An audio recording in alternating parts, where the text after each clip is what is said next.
is Amelia Roberts, and welcome to our very first podcast here at Pragmatic Works. I am here interviewing various people that not only I work with, but that work in a data-driven world. I'm going to be talking to a variety of different people, specifically minorities in the technological world. Today, I am joined with two of my fantastic coworkers, Allison and Ace, and they are going to be here talking to me and talking to us about what it is like to work in this tech-driven world as a minority. So hello Allison, hello Ace. Hello. How are you all today?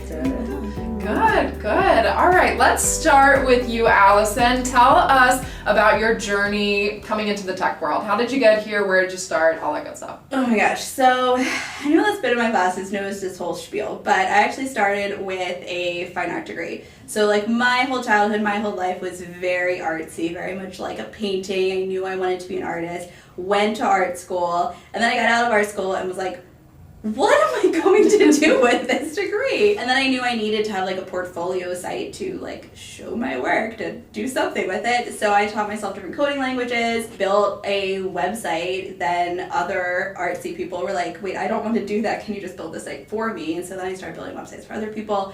Got a job doing that full time at a really large web design company.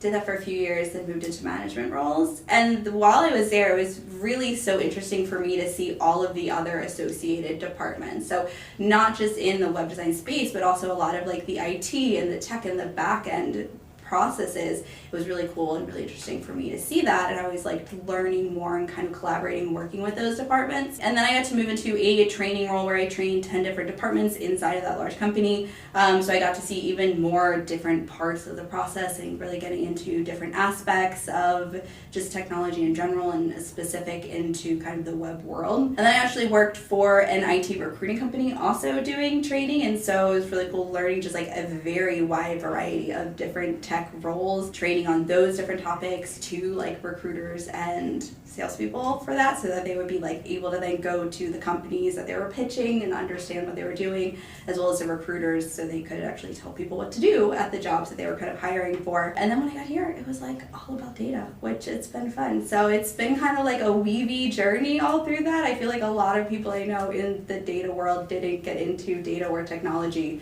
They kind of just like fell into it from other paths.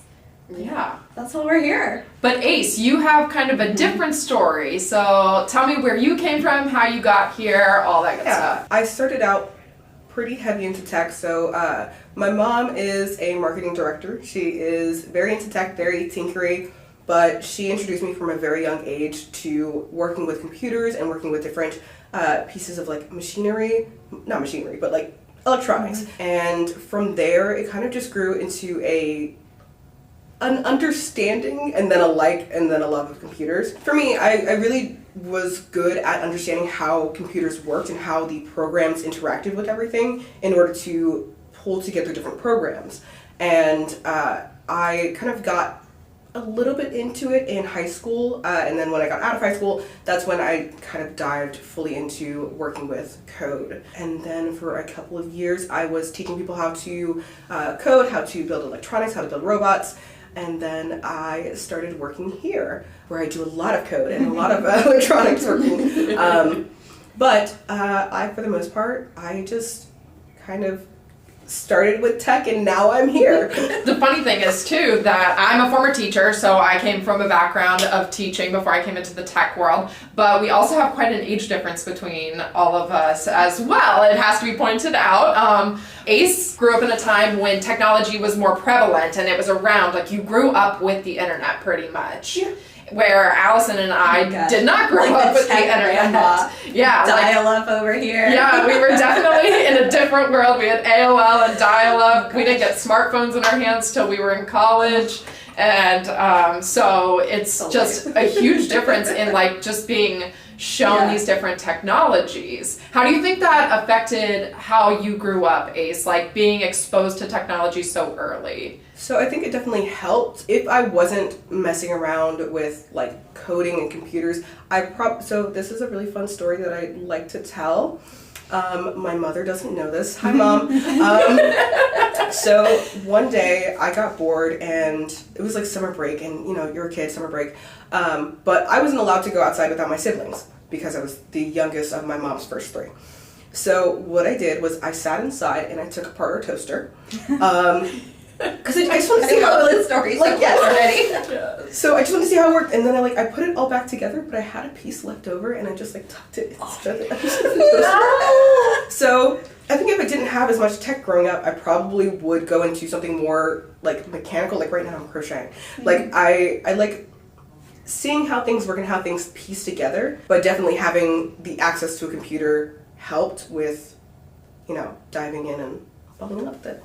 Definitely. I think it makes a huge difference, growing up with technology and not growing up with technology. Just being a teacher and watching it form over the years and how the children have changed over the years using technology has been fantastic. But Allison, since you started with technology, without technology in your life, and then it kind of came into your life, how crazy has it been, watching it evolve, and now you know so much about it? It is so insane, and it's definitely something I have a daughter, and for her, for sure, I want to make sure that she's learning technology and able to do it at a very early age, while also limiting endless YouTube time, right? And figuring out where to fall on that line, while also being I want to encourage this because I think it's so beneficial and helpful.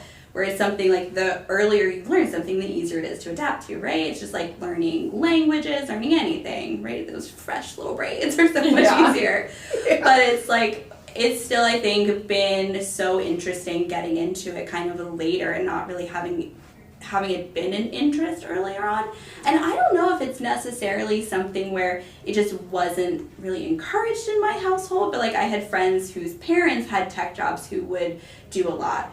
But we had a little bit, right? We had MySpace, and we were coding backgrounds, and so we had little bits of it back in the olden days with our Oregon Trail, But it's been really interesting, and I definitely think encouraging the next generation to be early adopters will be beneficial for them too. It is such a hard line with kids and wanting them to be exposed to technology because it's the future and it just keeps on evolving. It's not going away anytime soon, but also being maybe this isn't quite your time yet to dive into this, and trying to protect them from all of that. But we'll just give them some toasters. Yeah. What was I thinking? I am concerned about the toaster a little bit and where that extra piece went and what happened in the future. We threw it away. It's fine. The toaster's gone now. The whole toaster. It is that part was probably integral to that toaster. Yes. I'm glad that turned out okay. But Allison, over your years, how has being a woman in tech affected you in any way? Has it affected you in any way? Have you noticed anything? Yeah, so for sure, I definitely worked in departments where I was the only female, and it was just mainly men, or you'd be going somewhere and training people who were mainly, had done this for years, were mainly men, and it just kind of was a very one demographic that had the majority of tech roles, especially higher level tech roles. So yeah, for sure you feel out of place. You just would feel out of place. You would feel that you're alrighty, people aren't listening to what I'm saying necessarily, or they're being nice because they have to be, but they're not. It just definitely wasn't always a very inclusive environment, or just naturally going into a space and you're I feel comfortable to be here. There's other people that are not you have to go somewhere and people be like you, but it's definitely easier when you go somewhere and you're I can relate to you more so, or you also are struggling in this area, you have something a little bit more in common with that. But for sure, 100%. Yes. Now, Ace, you identify a little differently than Allison. Can you give a little bit about how that has impacted your world in technology? So I'm non-binary, and the main struggle was when I was younger, it was mostly getting people to recognize that I did want to do technology, and that didn't make me so my father is very traditional. He's boys do all of the hard techie stuff, and then girls are at home making sandwiches, I guess. I don't know. He definitely stop me from like going ahead. And when I would be introduced into the space, a lot of the times I would get told, oh, don't worry about that, that's too hard for you, you don't need to worry about that. And then like 10 minutes later I'm like, I figured it out, thanks, I guess. But it definitely was a bit more of a struggle. You get a lot more pushback when you are different than what the norm is. I've had a lot of very negative experiences. It definitely has made it, I'll say, interesting. Like, I didn't know I could do programming for the longest period of time because I'd never seen anybody do like coding. Like my mom, she knows, she does marketing, she's done website building, but I didn't really see that part of her job. Mm-hmm. So it was mostly like me staring at bookcases while she was at work. Or if like I should me to her job and be like, oh look, books. Yeah, I didn't realize I could do it for the longest period of time until okay. So it was on Vine, I know, but yeah, R.I.P. I saw this one person, they were making some sort of code. It was like, it's so bad, but also super funny. So it's like a pick a card game. And if you pick the wrong card, it'll uninstall Windows from your computer. Oh! And I thought that was so funny. She was like, I did this to my friend, and now we don't talk anymore. But yeah, I thought it was super, super fun, and it was interesting to get into the space when, people are like, you shouldn't be here, and you gotta fight it anyways. For sure. And having those roles, like I came from a teaching role where it's all females, mm-hmm. right? Like your teaching world has predominantly females. I mean, it's a little different once you get to the high school level where I am, but it's still predominantly females. So coming into a corporate America, male-driven world, even we were talking about our YouTube channel the other day and how about 70% of our viewers are male is what mm-hmm. we were looking at, and it was just like, wow, like I can't even believe that, which is why we're here today giving a voice to the people you don't normally see in the technology world. So I think we're in a great space. But kind of going with those gender roles, let's talk about work-life balance and how that all works, because as being the minorities in this tech world, sometimes we feel like we have to work harder than our male counterparts, right? Because we're just not seen as the same. Mm-hmm. So like they can work a little less hard than we can sometimes, or it's seen like that sometimes. What we do goes unnoticed sometimes. But work-life balance. Allison, I'm going to let you talk first because you've got kids and all that good stuff. Talk about how the work-life balance is going with you, how you came to a good spot with that, if you're in a good spot with that. Okay, so good question. Yeah, I would definitely say that it generally is, yes, you go into a space and you want to prove yourself well. And I definitely think that here it's nice. Like, you don't have to worry about that. Like, it's a very good balance. Like, it's not something you have to worry about.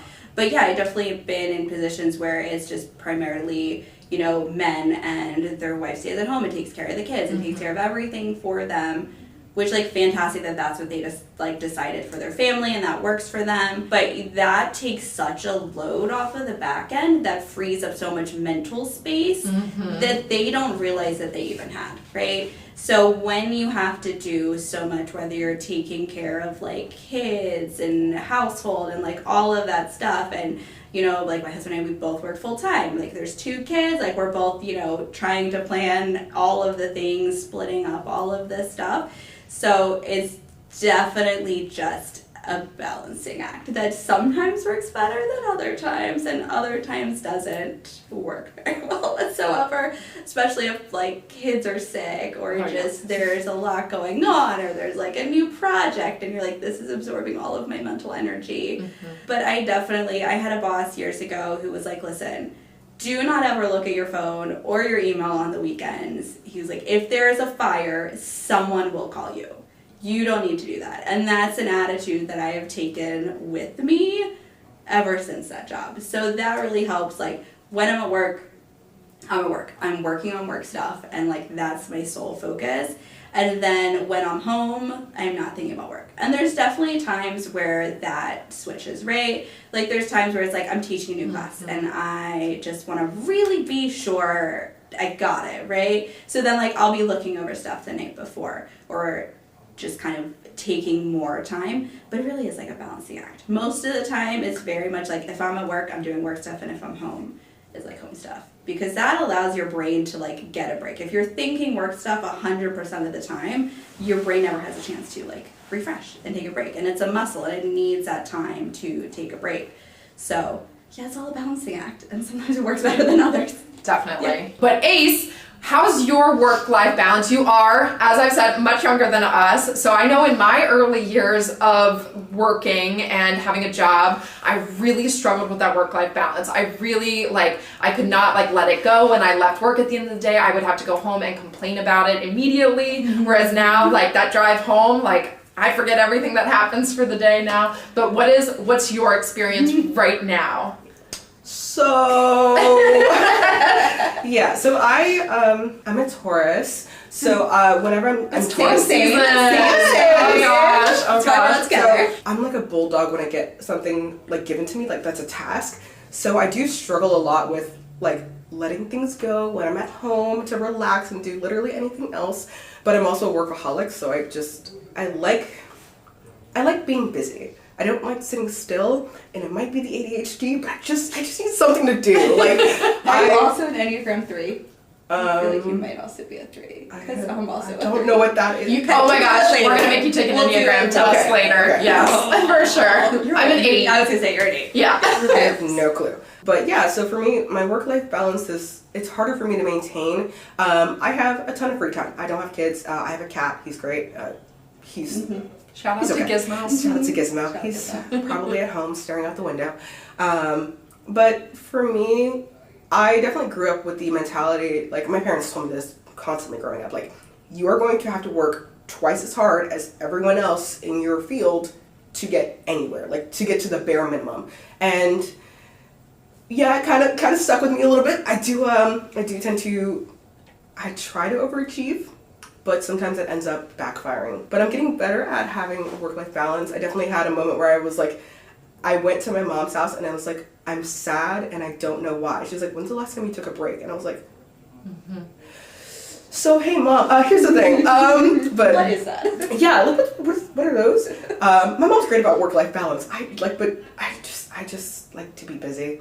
I think you also experience into it. I was gonna say age into it, but it's experience. The more experience you have, the longer you do it, you hit a point where you get to where you're I'm either gonna burn out or I need to make changes with this. And then as that experience happens too, you start to be aware that it's about to happen, and you're okay, I need to take a break now before I even get close to the point of burnout, and then you go from there. But it's so hard to know that line. You have to have hobbies, and your yes. hobbies cannot also be your work.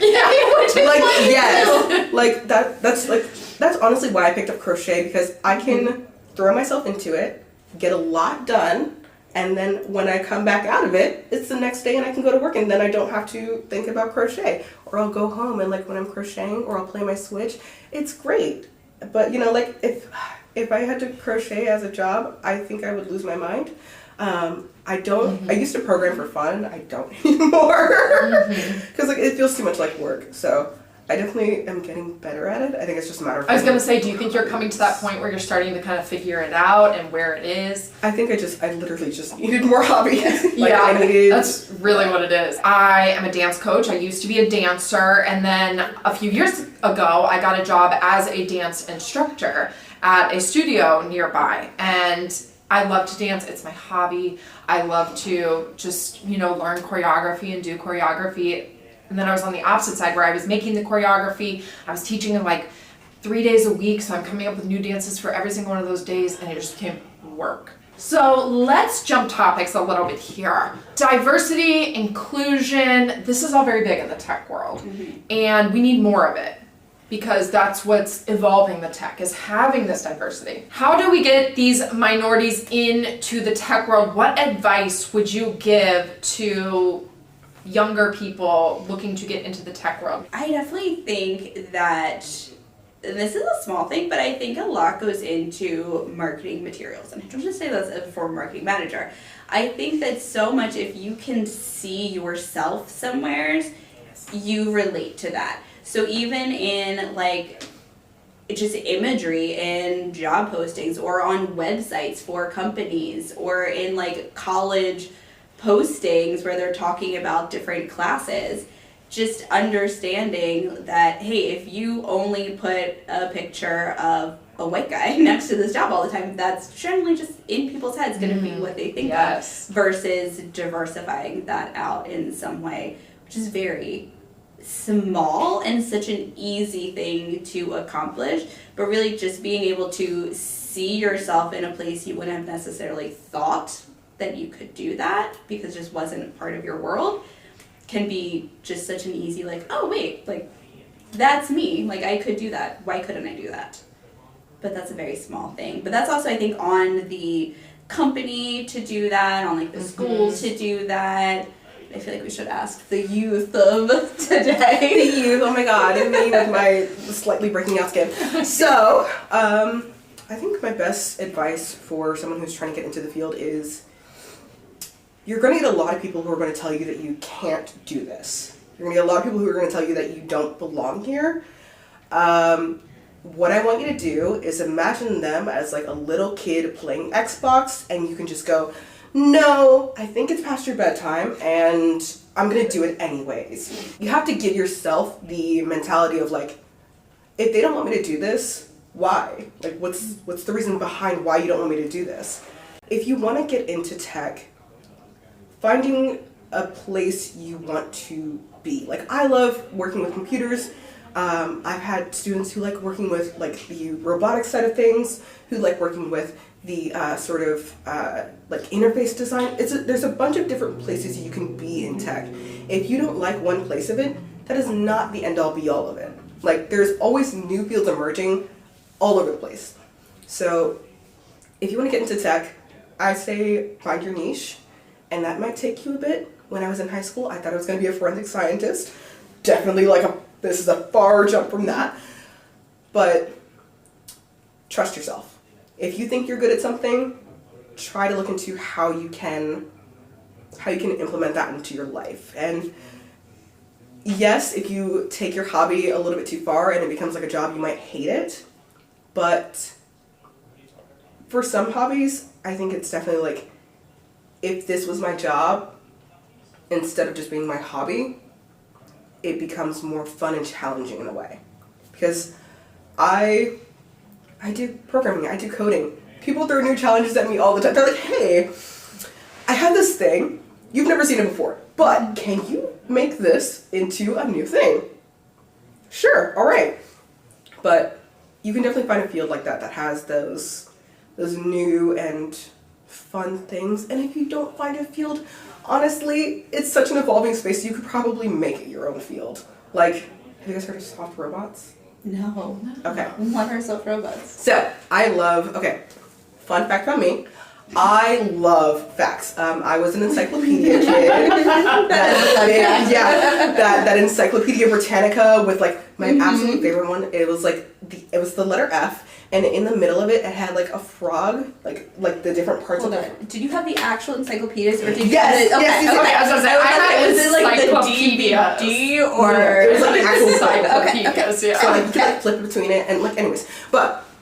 So generally with robotics, there is a lot of hard, sharp edges with, robots. But with soft robotics, it's more about less of the normal sort of vibe, I guess, of like hard edges, steel, a lot of metal. And it's more about like, how can we make these robots where they have very soft joints, or they can go into spaces where they can squish and move around. A good example of it is, okay, so think of like, have you guys seen Chappie, the movie? No. Why does it sound familiar? It does sound familiar. Do you guys know WALL-E? Yes, that's what I was thinking of. Okay. So I want you to imagine WALL-E, and then I want you to imagine how WALL-E can move around a rugged landscape. That's fine. WALL-E can't move around in a person's body, because even if we like shrunk him down, he has a lot of sharp edges. He has a lot of parts that don't fit with that. But let's say if we took WALL-E, we took off of the treads, we did all that, took off all the hard parts, but we kept his hands and we just made them like coated in a softer material. And instead of using like metal pieces to extend or retract them, we could use things like hydraulics or things like air pressure. What's that white blob one? Baymax. Oh, Yes. yeah, I know what Yes. you're talking about. Big Yeah. Hero 6, Baymax. Yeah. Yep, Big Hero 6, yep. Baymax would be a good example of soft robotics, but more so because he's quite literally soft. But yeah, one good example of soft robotics is, okay, tangent fun fact. Spiders move their legs using, I think it's hydraulic pressure, right? So they don't like have a mechanical process to like open and close their legs. They have like essentially like fluid that they fill the leg with and like shrink it back down. I don't like this thought. I know, I'm just but with soft robotics, they essentially use that same process to figure out how can we add an object into the body where it can like essentially propel itself using hydraulic pressure. So that way there's no like sharp metal pieces to worry about. I'm an encyclopedia of weird and fun facts. But constantly evolving fields. Yeah. Which is very true. When you think of like the technology of just like 10 years ago, like the first iPhone versus like now, and just thinking like, oh my gosh, this is so cool. I'm gonna wait 10 minutes for like this internet to finally load, and I'm probably paying like $50 a minute to like be on this right now. To like the little patience we have if our phones take longer than like a second to do anything. Yeah. But yeah, tech is always evolving. How are you guys keeping up with the technology trends? TikTok. Honestly, yes. Honestly, yes.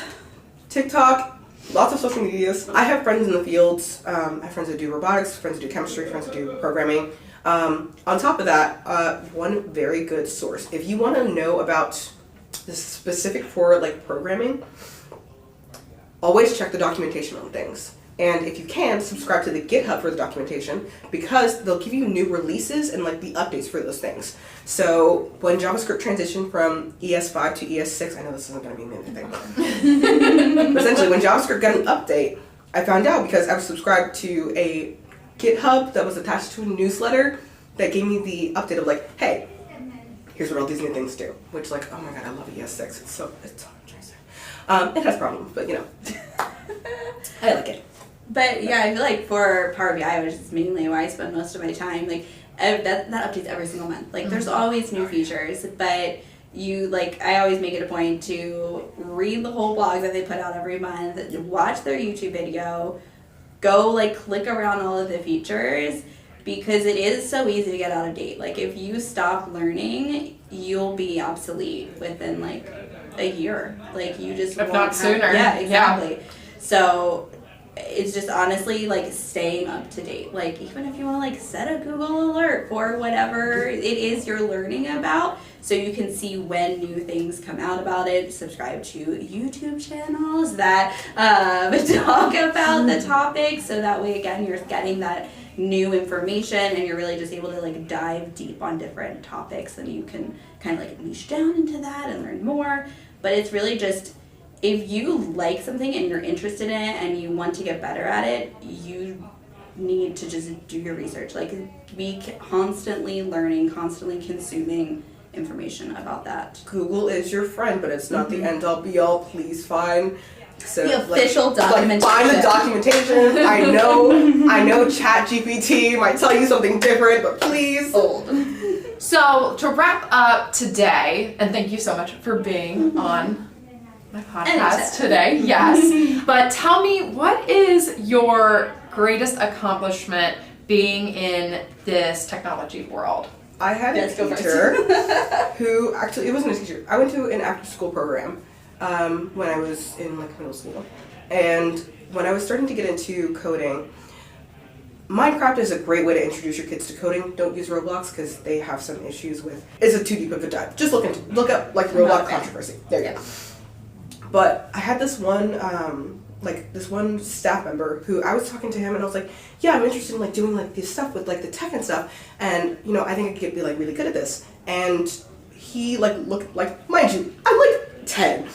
He looked me dead in the eyes and went, women can't do that sort of thing. You know, women can never be president or anything like that. And I was like, why? He's like, you know, you're just not like built for that. And I was like, oh, okay, sure. So that was like the very first time I was like really introduced to like, you should never be here. And it was like a really hard pushback.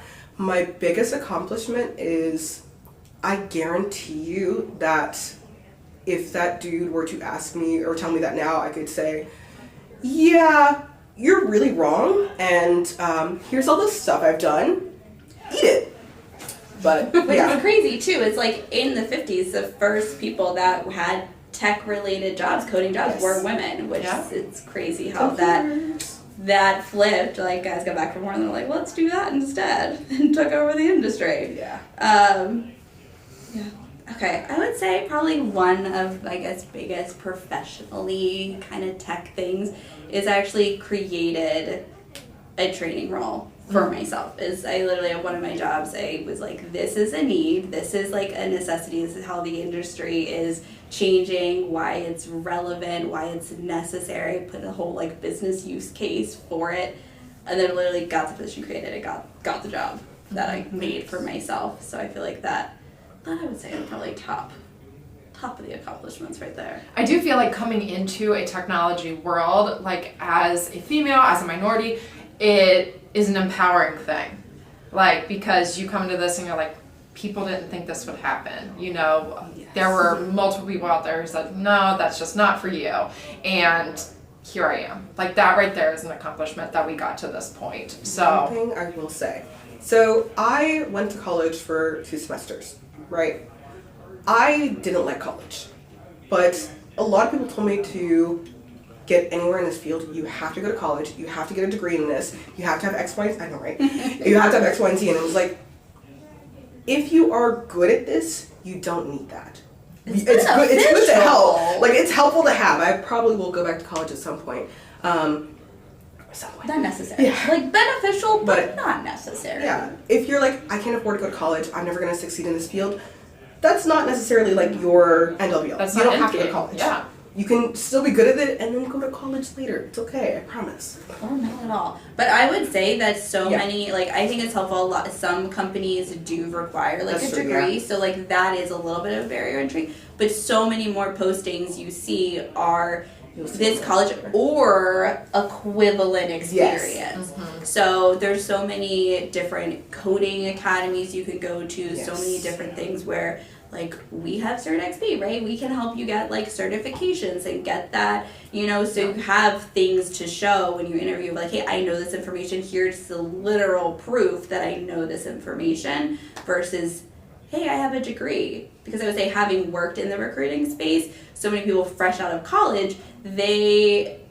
know a very technical way to do that, but they don't know, like, the real world way to do that. True. That if you're doing something and you're, like, on the different blogs and on the different forums and, like, connecting with others, which I'd also say is a really good tip, to, like, find other people in your field, whether they know more than you, know less than you, just being connected with other people in your field can be so helpful to just build a rapport. You can, again, find out more information from them. They're like, oh, hey, I tried this or that, and it did X, Y, and Z. And you're like, oh my gosh, that's super interesting. I'm going to try that and see how that goes. That, I think, can also be really helpful, too. Definitely. Just applying, like, anything you learn, learning new technology, applying it to what you're currently doing, and then going from there is a great way to experience all that there is in the technology world. Why not just go for it? Well, thank you so much for being on our podcast today. It was such a great experience. I might bring you guys back sometime and we can revisit all of this over again and see how it's changed.